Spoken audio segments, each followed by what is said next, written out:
ஆண்டவருடைய வார்த்தைக்கு நம்மை ஒப்பு கொடுப்போம். யாக்கோபு எழுதின பொதுவான நிருபம் 4ஆம் அதிகாரம் 6ஆம் 7ஆம் வசனங்கள். James chapter 4 verse 6 and 7. அவர் அதிகமான கிருபையை அளிக்கிறாரே, ஆதலால் தேவன் பெருமை உள்ளவர்களுக்கு எதிர்த்து நிற்கிறார், தாழ்மை உள்ளவர்களுக்கோ கிருபை அளிக்கிறார் என்று சொல்லி இருக்கிறது. ஆகையால் தேவனுக்கு கீழ்ப்படிந்திருங்கள், பிசாசுக்கு எதிர்த்து நில்லுங்கள், அப்பொழுது அவன் உங்களை விட்டு ஓடி போவான். But he gives more grace. Therefore he says, God resists the proud, but he gives grace to the humble. Therefore submit to God, resist the devil, and he will flee from you. இயேசு தம்முடைய சீஷர்களை தம்மிடத்தில் வரவழைத்து அவர்களுக்கு சில அதிகாரமும் வல்லமையும் கொடுத்தார் என்று சொல்லி இருக்கிறது. The Bible says that Jesus called for his disciples and he gave them power and authority. அந்த 12 பிரதான சீஷர்கள் அல்லாமல் வேற 70 பேரை கூட அவர் அழைத்து அவர்களுக்கும் வல்லமையும் அதிகாரத்தையும் கொடுத்தார். Apart from the 12 disciples, he called forth another 70 members and gave them the same power and authority. அவர்களுக்கு தேவன் சொன்னார், நீங்கள் புறப்பட்டு போய் சகல ஜாதிகளையும் சீஷராக்கி அவர்களுக்கு ஞானஸ்நானம் கொடுத்து நான் கட்டளையிட்ட யாவையும் அவர்கள் கை கொள்ளும்படி அவர்களுக்கு உபதேசம் பண்ணுங்கள் என்று சொன்னார். And he told them, go into all the world and make disciples and talk about me and my glories to them. சீஷராக்க வேண்டும் என்பது தேவனுடைய ஒரு கட்டளை. So it is a commandment of the Lord that we should go into the world and make disciples. அந்தியோகியாவிலே கிறிஸ்தவர்களுக்கு சீஷர்கள் என்று, சீஷர்களுக்கு அப்போஸ்தலர்கள் என்று பேர் வந்துச்சா? அது எப்படி வாசிங்க அந்த வசனம். அவர்கள் 1 வருஷ காலமாய் சபையில் இருந்து அநேகருக்கு உபதேசித்தார்கள். முதல் அந்தியோகியாவிலே சீஷர்களுக்கு கிறிஸ்தவர்கள் என்ற பெயர் வந்தது. So for the first time in Antioch the disciples were called Christians. ஆனா இப்ப கிறிஸ்தவர்கள் சீஷர்களாக வேண்டியிருக்கிறது. But now it is important that Christians become disciples. சீஷன் என்றால் ஒரு குருவை பின்தொடர்கிறவன். So who is a disciple? A disciple is a person who follows a guru. குரு சொல்லுகிறதை செய்கிறவன். And he is a person who follows and obeys whatever the guru tells him. சீஷர் அல்லாத இயேசுவை பின்பற்றின திரளான மக்கள் உண்டு. There were so many people who follow the Lord Jesus but not as disciples. அவர்களுக்கு சில போதனைகள் உண்டு. And there are some teachings exquisitely for them. ஆனா சீஷர்களுக்கு என்று தேவன் சொல்லுகிற சில விஷயங்கள் உண்டு. But then there are certain specific teachings that are meant only for the disciples. லூக்கா சுவிசேஷம் 9ஆம் அதிகாரம் 1ஆம் வசனத்தில் அவர் தம்முடைய 12 சீஷர்களையும் வரவழைத்து சகல பிசாசுகளை துரத்தவும் வியாதி உள்ளவர்களை குணமாக்கவும் அவர்களுக்கு வல்லமையும் அதிகாரமும் கொடுத்தார். Luke 1:9, then he called his 12 disciples together and gave them power and authority over all demons and to cure diseases. சீஷர்களை அழைத்து அவர்களுக்கு தான் பிசாசை துரத்துகிற அந்த வல்லமையை கொடுத்தார். So he called the disciples and he gave them the power and authority to cast out the demons. கிறிஸ்தவர்களுக்கு அல்ல. That power was not given to the Christians. அதாவது இயேசுவை பொதுவாக பின்பற்றி அவருடைய அற்புதங்களை, அவருக்கு கொடுக்கிற ஆசீர்வாதங்களை பெற்றுக்கொண்டு அவர் பின்னாலே போன மக்களுக்கு அல்ல. It was not for the people who just simply followed Jesus to receive his blessings and so on. நாம் எல்லாரும் சீஷர்களாக இருக்க வேண்டும். So we all ought to be disciples of the Lord மீண்டும் Jesus. சொல்லுகிறேன், கவனிங்கள். நாம் சாதாரணமான இயேசுவை பின்பற்றுகிற மக்களாக இராமல் சீஷர்களாக இருக்க வேண்டும். We should just not be a group of people who follow the Lord Jesus, but we should be disciples of the Lord Jesus. இன்றைக்கு கிறிஸ்தவர்கள் சீஷர்களாக இல்லை. But today the Christians are not disciples. சீஷர்கள் ஆக்குவதற்கு போதகர்கள் முயற்சி எடுக்கவும் இல்லை. And the pastors are not taking any effort to make the Christians become disciples of the Lord 1 Jesus. வருஷம் சபையோட அவர்கள் இருந்து போதனை செய்து வந்தார்களாம். And the Bible says that they were there together and assembled in the church for 1 year.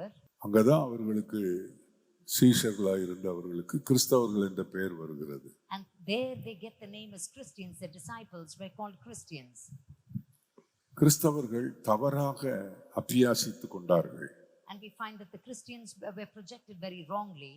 ஒன்றுமே இயேசுவுக்காக செய்ய வேண்டியதில்லை, கிறிஸ்தவர்களாக இருக்கலாம் என்ற ஒரு எண்ணம் வந்துவிட்டது. So there was a wrong perception that you don't have to do anything for Jesus. You can just have his name and just follow him for namesake. இயேசுவை தங்களுக்காக பயன்படுத்திக் கொள்ளுகிற சீஷர்கள் அல்லாத கிறிஸ்தவர்கள். So these were Christians and not disciples who just used Jesus for their own personal benefit.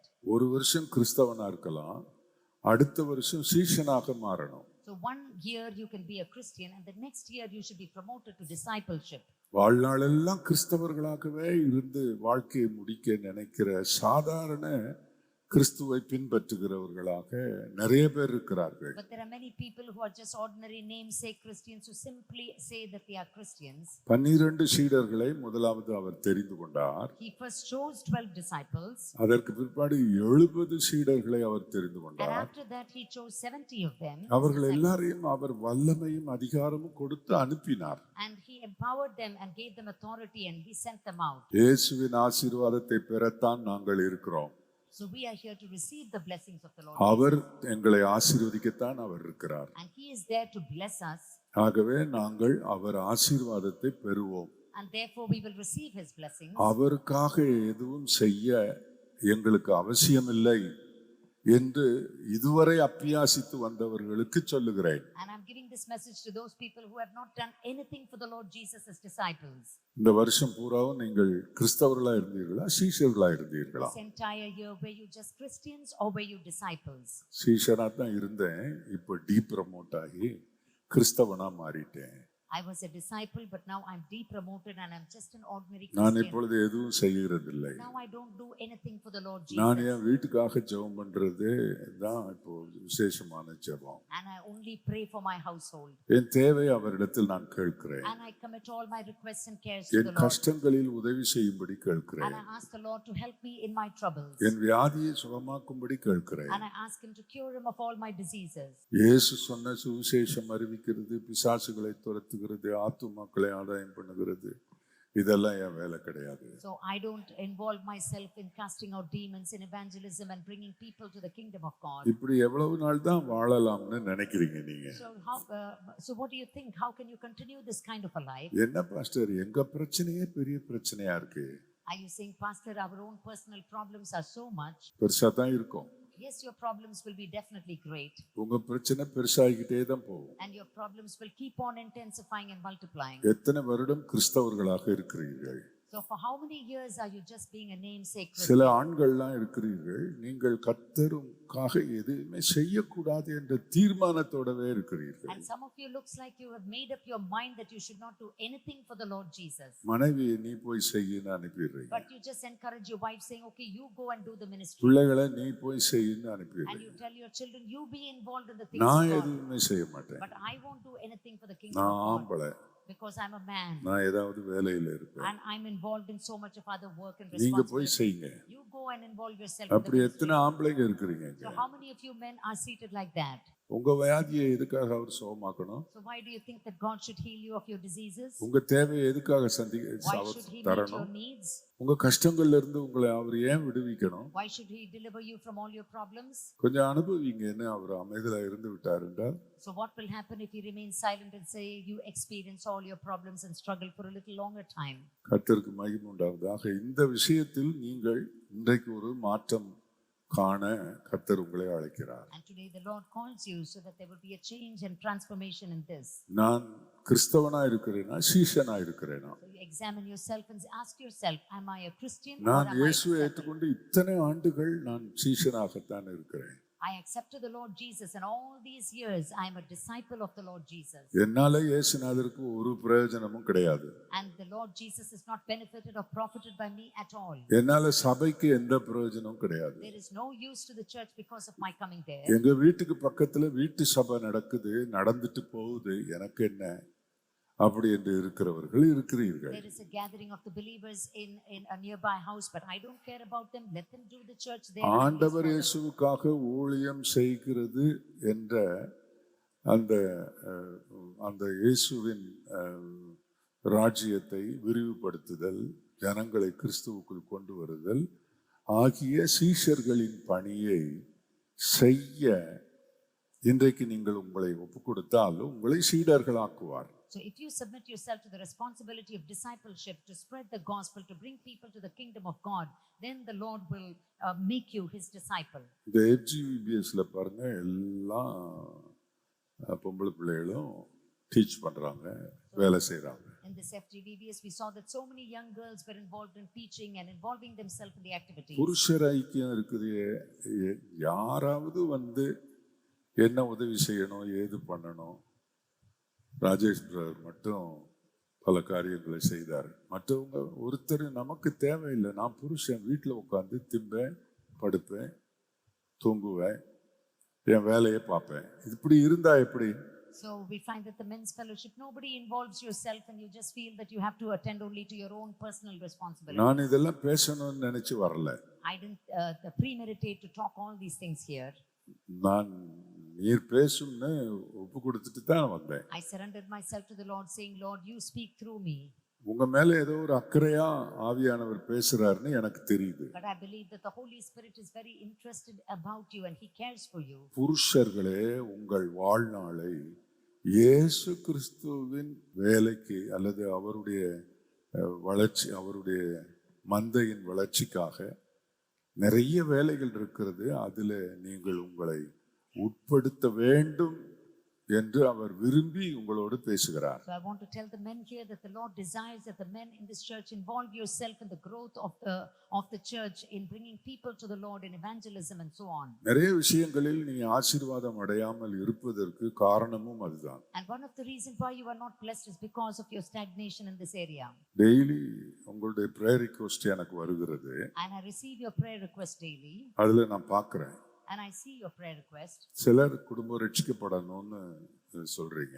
So some people have given a request that your family members ought to be saved. ஊழியம் செய்யணும், எனக்காக ஜெபம் பண்ணுங்கன்னு சொல்றீங்க. And some of you say that I want to be involved in the ministry and pray for me. சிலர் வந்து என்னுடைய business develop ஆகவே மாட்டேங்குது அப்படி சொல்றீங்க. And some of you have given a request saying my business is not developing at all. உங்களுக்காக ஜெபிக்கிறோம். And we are praying for you very much. உலகத்துல வாழ போகிற காலங்கள் இப்படியே போயிருச்சுன்னா அது எப்படி இருக்கும் கொஞ்சம் யோசித்து பாருங்க. So just imagine if your life just ends being only involved in your own personal things. சகோதரி ரஞ்சினிகாந்த் கடந்த சில வாரங்களாக, ஒரு மாதமாக ரொம்ப சுகவீனமா இருந்தார்கள். அவர்களுக்காக நாம் ஜெபித்தோம். So I was not well for the whole of the last month and you all prayed. கொஞ்சம் கர்த்தர் சுகம் கொடுத்தாரு. And the Lord granted me strength. 90% சுகமாயிடுச்சு. And 90% I'm fine. 100% பர்ஃபெக்டா சுகமாகட்டும், அதுக்கப்புறம் நான் ஊழியம் செய்ய வர்றேன் அப்படின்னு அவங்க சொல்லல. But then I did not say let me receive my healing 100% and then I will come. இல்ல, நான் அந்த வாரம் டிரான்ஸ்லேட் பண்ண வந்துடுறேன் pastor. And I told the pastor that I will come and translate this week itself. கர்த்தருக்கு ஊழியம் செய்யணும்ன்ற அந்த வாஞ்சை உங்க குடும்பத்துக்கு ஆசீர்வாதத்தை கொண்டு வரும். The desire to do the things of God will bring the blessings of the Lord into your family. அவர்களுக்கு தான் வல்லமையும் அதிகாரமும் தேவன் கொடுக்கிறார். And the Lord gives power and authority to such people. நிறைய பேர் இயேசுவின் பின்னே போகிறார்கள், அவர்களுக்கு அந்த வல்லமையும் அதிகாரமும் கொடுக்கல அவர். And many people just simply follow the Lord and he did not give them the authority and the power. அவர்கள் என்ன செய்வார்கள்? அப்பா இயேசுவே, பிசாசு என்னை தாக்குறான், என்னை காப்பாத்தும் அப்படி கேட்பார்கள். And they will just cry to the Lord saying, oh, Satan is attacking me, Lord save me from the hands of Satan. பிசாசு எங்க குடும்பத்துல பயங்கரமா வேலை செய்றான், எங்களை காப்பாத்தும்னு அவங்க கேட்பாங்க. And they will cry out to the Lord saying, Satan is attacking us greatly, oh Lord save us and save us. சீஷர்கள் என்ன செய்வார்கள்? பிசாசுக்கு எதிர்த்து நிற்பார்கள். But what will the disciples do? They will resist the devil and stand against அந்த him. வல்லமையை தேவன் கொடுத்திருக்கிறார். Because the Lord has given him that power and authority. உங்க வீட்டில் ஒரு சுவிசேஷ ஊழியம் நடக்கிறதுக்கு நீங்க ஏற்பாடு பண்ணுங்களேன். So why don't you make arrangements to have an evangelistic program at your house? இயேசுவுக்காக நான் ஏதாவது செய்யணும்ன்ற எண்ணம் உங்களுக்குள்ள இருக்குதா? Do you have some kind of a thought in your heart that I have to do something for the Lord Jesus? Pastor Sornaraj மாதிரி 79 வயசாயிருச்சு உங்களுக்கு. Are you 79 years like Pastor Swarnaraj? அடிக்கடி சிக்காறீங்களே. Oh, you're becoming sick so often. நீ சிக்கானா, நீ ஆரோக்கியமா இருந்தா என்ன, நீதான் எனக்கு எந்த விதத்திலும் பிரயோஜனம் இல்லையேன்னு அவர் நினைக்கிறதுக்கு வாய்ப்பு இருக்குது இல்லையா? Then there is a possibility for the Lord to think, what is the use of your health or being sick? You don't do anything for the kingdom of வீட்டு God. பிரச்சனை தீர்ந்துச்சா? And has your problems in the family come to pastor an end? ஜெபிக்காமலா இருக்கிறாரு? Do you think the pastor is not praying for you? ஏன் பிரச்சனை தீரல? Why is the problem just persisting? தீர்ந்தா என்ன செய்ய போற நீ? What are you going to do if the problem is solved? உன் business ரொம்ப ஆசீர்வதிச்சு நிறைய இன்கம் வர்ற மாதிரி பண்ணிட்டா நீ என்ன செய்வ? What will you do if I expand your business and make it very profitable? இந்த கேள்விக்கு நீங்க இயேசுநாதரிடத்துல பதில் சொல்லுங்க. And you have to give an answer to the Lord for all this.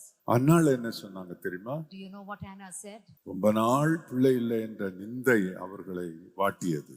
And she was really despised because and mocked because she did not have a child for so many years. அழுகைதான் அவர்களுடைய வாழ்க்கை. And her life was filled with tears. ஆனால் அவர்கள் தேவனுடைய ஆலயத்தில் போய் மனக்கசந்து அழுது ஜெபிக்கும் போது, But when she went to the house of the Lord and when she cried and wept bitterly in the presence of the Lord, நீர் எனக்கு ஒரு குமாரனை தந்தால் if you give me a son, அவனை நான் உமக்கு என்று ஒப்பு கொடுப்பேன் என்று அவர்கள் தீர்மானம் பண்ணினார்கள். and she decided that she would give him back to the Lord. அவ்விதமே கர்த்தர் அன்னாளை ஆசீர்வதித்து ஒரு குமாரனை கொடுத்தார். And likewise the Lord blessed Hannah and he gave her a son.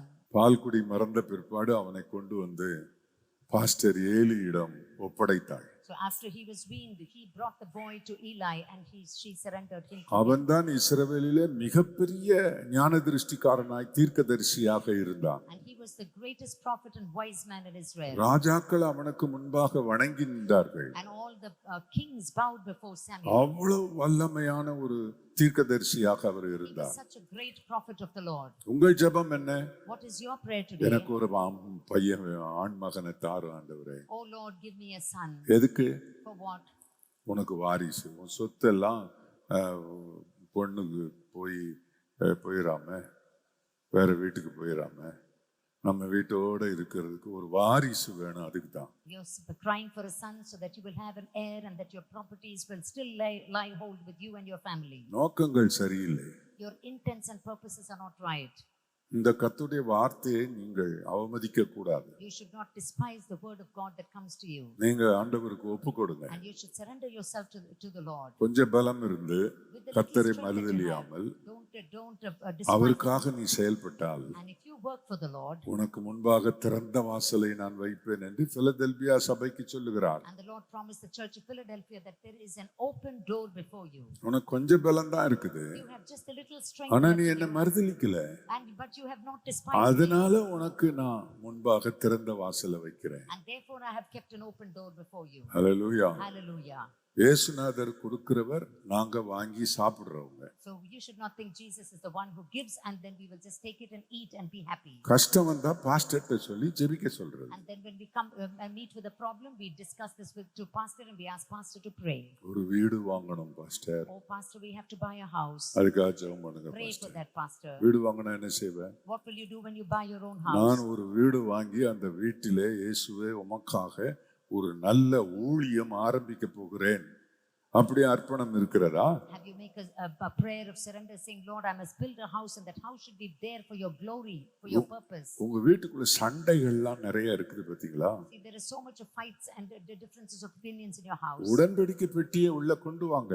So bring the ark of the covenant into the தேவ house. ஆசீர்வாதம் உங்க வீட்டுக்குள்ள வந்துரும். And then the blessings will automatically follow. பிரச்சனைகள் எல்லாம் தீர்ந்துரும். And all the problems will come to an end. கர்த்தருக்கு மகிமை உண்டாவதாக. Praise be to God. நான் ஆண்டவர் இயேசு கிறிஸ்துவுக்கு சீஷனாய் இருக்க விரும்புகிறேன். I desire to be a disciple of the Lord நான் Jesus. கர்த்தருக்காக ஏதாவது செய்யணும். I have to do something for the Lord Jesus. அப்படி எனக்குள்ள ஒரு வாஞ்சை இருக்கிறது. And I have a desire like that. எனக்கு அது வேண்டும் இது வேண்டும் எல்லாம் ஒதுக்கி வைக்கிறேன். And I put aside all my personal needs and இயேசுவுக்காக life. என்ன செய்ய முடியும் என்று இன்றைக்கு நான் யோசித்து ஒப்பு கொடுக்க போகிறேன். And today I'm going to think and see what can I do for the Lord and I'm going to surrender my life to Him. எனக்காக ஜெபம் பண்ணுங்க pastor. Pastor, pray for me, Pastor. அப்படி சொல்றவங்க மட்டும் உங்க இடங்கள்ல எழுந்து நில்லுங்க. Only those who desire to do something for the Lord, you can நான் rise up. ஒண்ணும் செய்ய மாட்டேன். I don't want to do anything நான் for the Lord. இயேசுவுக்காக எதுவும் செய்ய மாட்டேன். I will not do anything for the அப்படின்னா Lord உட்காந்துக்க. Jesus. If you feel like that, you can be seated. அப்படின்னா உட்காந்துக்க. நான் இயேசுவுக்காக ஏதாவது செய்யணும். I have to do something for the Lord. உண்மையா ஒப்பு கொடுத்திருக்கீங்களா? Have you completely, are you rising up with a complete நம்ம surrender to the மத்தியில Lord? சகோதரன் ஹரி இருக்கிறார். And we have Brother Hari in our midst. அவர் மனைவி Jhansi. And his wife is Jansi. Jhansi தானம்மா? ஆமா, ஜான்சி ராணி என்றம்மா. ஹரி கர்த்தருக்காக என்ன செய்கிறாருன்னு கேளுங்க. So ask Brother Hari what he is doing for the Lord. அருமையா சாண்ட்விச் போடுவார். And he would make wonderful sandwiches. கவர்மெண்ட்ல இருந்து அவருக்கு ஒரு ஷாப் ஒன்று, மொபைல் ஷாப் ஒன்று கொடுத்துருந்தாங்க. And from the government they had given him a mobile shop. அவர் 2 காலும் சற்று ஊனமானது. And he is handicapped in both his legs. அவர் நடக்கும்போது சீராய் மற்றவர்களை மாதிரி நடக்க முடியாது. And he cannot walk like the others very freely. அவருக்கு பொண்ணை கொடுத்து கல்யாணம் பண்ணி வச்சது நானு.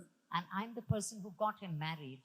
ஆனா ரொம்ப கஷ்டப்பட்டு அந்த மோட்டார் சைக்கிள் 2 பக்கம் 3 வீலர் அதில் உட்கார்ந்து போய் பிஸ்னஸ் பண்றதுலாம் சும்மா கடினமா அவர் அதை செய்வார். And he toils greatly by going in his 3-wheeled motorcycle to do his business. ஆனா இயேசுவுக்காக ஏதாவது சின்ன ஊழியம் செய்றியாப்பா?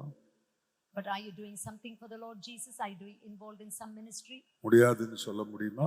Can you say that I have no strength and capacity to work for the Lord? உங்க சொந்த பணம் சம்பாதிக்கிறதுக்கு வேலைக்காக இந்த காலை வச்சுக்கிட்டு போக முடியுதுல்ல? With your legs you are able to go and do something for the Lord, isn't it? நாங்க ஊழியம் செய்யணும், எங்களுக்காக ஜெபம் பண்ணுங்கன்னு என்னைக்காவது என்கிட்ட கேட்டீங்களா? Have you ever come to me and said, I have to do something for the Lord, come and pray for me? அரசாங்கம் கொடுத்த கடையை இன்னொருத்தன் தூக்கிட்டு போயிட்டான். And somebody came and took away that mobile shop that was given by இது the government. ஏன் கர்த்தர் சம்பவிக்க செய்தாரு? Why did the Lord allow such a situation in your family? இப்படி சில விஷயங்கள் உங்க குடும்பங்கள்ல நடக்குது, காரணம் என்ன? What is the reason for certain things like this to happen in your family? நான் இயேசுவுக்கு உண்மையான சீடனாய் இருக்க விரும்புகிறேன். I desire to be a true disciple of the Lord. நான் பேச பேச உங்களை ஒப்பு கொடுத்து கொண்டே இருக்க வேண்டும். So as I keep talking to you, I want you to surrender yourself to the இன்னைக்கு Lord. எழுந்து நீங்க ஒப்பு கொடுத்தது உண்மையாக சீஷனாய் மாறுவதற்கு. And now you are standing up to become a true disciple of ஒரு the Lord. காலத்துல சீஷனாய் இருந்தேன், இப்பொழுது இல்லை, திரும்பவும் ஆக ஒப்பு கொடுத்திருக்கிறேன் சொல்லுகிறவர்கள் கர்த்தருக்காக உயிர் உள்ளவரை ஏதாவது செய்ய வேண்டும். So those who say that once I was a disciple but then I just laid back, but now I'm going to be a disciple again, that means all your life you have to do something for the Lord. என்னை ஓய்வு எடுத்துக்கொள்ள சொல்லி பலர் சொன்னார்கள். There were many people who advised me to take rest. உங்களில் கூட சிலர் சொன்னீர்கள். And even some of you advised me saying, Pastor, you need some rest. சாத்தானும் அதைத்தான் சொன்னான். And that is what Satan also tells us, to take rest. எனக்கும் அது ரொம்ப விருப்பமா இருந்துச்சு. And I also thought that that is a good option for me to choose. இருந்தாலும் அழைத்த எஜமான் இருக்கார்ல, அவர்கிட்ட போய் கேட்கணும்ல. But then we have to go and ask the Lord, the master who called me. 50 வருஷத்துக்கு மேல வேலை செய்துட்டேனப்பா. Lord, for 50 years I've served you, O Lord. அயராது உழைச்சிருக்கிறேனே. Oh, I have served you tirelessly, O God. 70க்கு பிறகு rest எடுக்கலாம், உலகம் அதைத்தானே சொல்லுது. Oh, the world says that after 70 years you can just rest yourself. சரின்னு போய் ஆண்டவர்கிட்ட ஜெபம் பண்ணேன். And therefore I went to the Lord and asked the Lord. ஏசப்பா, இப்படி எல்லாரும் சொல்றாங்க, எனக்கும் அது விருப்பமா தெரியுது, நீங்க என்ன சொல்றீங்கன்னு கேட்டேன். So I asked the Lord, Lord, everybody is asking me to take some rest. What do you want to tell me, Lord? அவர் என்கிட்ட கேட்டாரு, And the Lord asked me, நல்லா திங்குறல்ல, are you not eating every day? கண்ணு நல்லா பார்க்க பார்வை இருக்குல்ல, And I have given you good eyesight, வாய் நல்லா பேசுதுல்ல, and your mouth, isn't it talking well? காலு நல்லா தானே நடக்குது, And are you not able to walk well with your 2 legs? வயிறு வலிச்சுக்கிட்டா இருக்குது, நல்லா சாப்பிட்றதெல்லாம் ஜீரணம் ஆகுது, And your stomach is working well, you're able to eat well, and it is digesting well. Heart beat ஒரு வாலிபனுக்கு இருக்கிற மாதிரி இருக்குது, And your heartbeat is functioning normally and well like a young இதெல்லாம் நீ man. ரெஸ்ட் எடுக்கிறதுக்காக கொடுத்தனா? Have I given you all these blessings for you to just rest? உயிர் உள்ளவரை நான் உனக்கு பலன் கொடுத்தா நீ போய் ஊழியம் செய்யன்னு சொன்னாரு. And the Lord told me, as long as you live, if I give you strength, you should do my work. நானே நீ ரெஸ்ட் கொடுத்தா கூட வேண்டாம், நான் ஒரு அயராது உழைப்பேன், கடைசி பெட்டிக்குள்ள போகிற வரைக்கும் நான் உழைப்பேன் என்று ஒப்பு கொடுத்தேன். So I surrendered myself to the Lord, saying, until my last breath I will work for you, O Lord. நான் போதகராய் இருக்கிற சபையில் உள்ள விசுவாசிகள் என்ன செய்கிறீர்கள்? But what are the believers in my church doing? உங்களை ஆசீர்வதிக்கத்தான் இயேசுநாதர். Do you think that Jesus is there just to bless you? இயேசுவே என்னை ஆசீர்வதியும், Oh Lord Jesus, bless me. என் பிள்ளைகளை Bless ஆசீர்வதியும், my children, என் Lord. தொழிலை Bless ஆசீர்வதியும், my business, Lord. இந்த கஷ்டங்களை எல்லாம் நீக்கும். And Lord, take away all these சாத்தான் problems. தொல்லை ரொம்ப இருக்குப்பா, அந்த சாத்தானை விரட்டும். Oh, there is so much of problems by Satan. Please cast him out of our lives. ஆனால் இன்றைக்கு தேவன் நம்மை பார்த்து சொல்லுகிறார், நான் உனக்கு வல்லமையும் அதிகாரமும் கொடுக்க போறேன். But the Lord tells you today that I'm going to give you நீ the power எனக்கு and சீஷன் authority. ஆனால், And if you become my disciple, எனக்கு சீஷன் ஆனால், if you be my உன் disciple, கையில ஒரு ஹேண்ட்பேக் இருக்குது சிஸ்டர், உன் கையில ஒரு ஹேண்ட்பேக் இருக்குது. sisters, you have a handbag that you carry. அதுல என்ன இருக்கு? ஒரு சின்ன கண்ணாடி இருக்கு, What is in your handbag? There's a little mirror, அதுல பவுடர் இருக்கு, and there's a powder in that அது mirror, லிப்ஸ்டிக் இருக்கு. and there's a lipstick attached to it. இத வச்சு என்ன செய்ய? What are you going to do with all உன் this? மூஞ்சிலே தேய்ச்சிக்கோ. You can just apply it on your face, இது ஏசுநாதருக்கு உதவாது. and it is not going to be of any use அந்த to the Lord Jesus. பைபிளுக்குள்ள நலமடைய card கொஞ்சம் எடுத்து வை, தமிழ்ல வை, இங்கிலீஷ்ல வை, தெலுங்குல வை, ஹிந்தியில எடுத்து உள்ள வை. And keep all these pamphlets, the cards of blessing in all kinds of languages in your handbag. பஸ்ல போயிட்டு இருக்கும்போது பக்கத்துல இருக்கிற ஆளை பார்த்தா அவன் தெலுங்கா தமிழா என்ன தெரிஞ்சு அதுக்கேற்ற மாதிரி ஒன்றை எடுத்து கொடுங்க, இதை கொஞ்சம் வாசிங்க, நீங்க ஆசீர்வாதமா இருப்பீங்கன்னு சொல்லு. And distribute it to everybody you meet, knowing what kind of language they read, and give them those little tracts. அப்படி ஒரு எண்ணம் உங்களுக்குள்ள வரலன்னா நீங்க சீஷரே இல்ல. And if you don't have this thirst within you, that means you are not a disciple at all. அதனால தான் பிசாசு உங்க கூட அவன் ரொம்ப சேட்டை எல்லாம் பண்றான். And that is why the devil is attacking you all the time. அழுதுகிட்டு தானே இருக்கிற, And you are crying all the time, isn't it? உன்னை சிரிக்க விட மாட்டேங்கிறானே. He's not allowing you to laugh and smile. Central சர்ச்சுக்கு வந்து என்ன பிரயோஜனம்? What is the use of coming to the central church? Pastor Sornaraja அனுபவம் உள்ள போதகர் அவர் இருந்து என்ன பிரயோஜனம்? What is the use of having an experienced pastor like Pastor Swarnaraj? இன்றைக்கு நிஜமாக நான் இயேசுவின் சீடனாக ஒப்பு கொடுக்கிறேன்.